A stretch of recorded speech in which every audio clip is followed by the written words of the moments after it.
पहा, आज आपल्याला एक मजेशीर खेळ घ्यायचा आहे. तर खेळ असा आहे, 8 पेनापासून आपण एक आकृती बनवली. तर याच्यामध्ये कुठलेही 2 पेन हलवायचे. किती पेन हलवायचे? 2 पेन हलवायचे आणि 2 चौरस तयार करायचे. 2 चौरस बनवत असताना कुठलाही पेन शिल्लक राहिला नाही पाहिजे. 8 काय? 2 पेन उचलायचे, 2 चौरस बनवायचे आणि कुठलाही एक पेन शिल्लक राहिला नाही पाहिजे. ठीक आहे? कोण प्रयत्न करते अगोदर? चला. हा, नितेश प्रयत्न करतोय बघा. 2 पेन कुठलेही उचलायचे आणि 2 चौरस बनतात का तो प्रयत्न करायचा.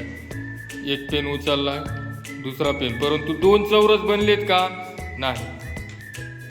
सृष्टी चल बघ, कर प्रयत्न. 2 चौरस बनवायचे 2 पेन उचलून. एक पेन उचलला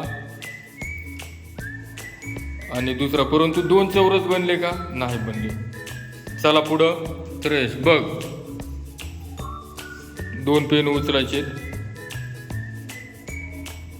एक पेन उचललाय आणि दुसरा पेन उचलला. बरोबर, यांनी 2 चौरस केलेत आणि व्यवस्थित कोड सोडवलंय. टाळ्या वाजवा.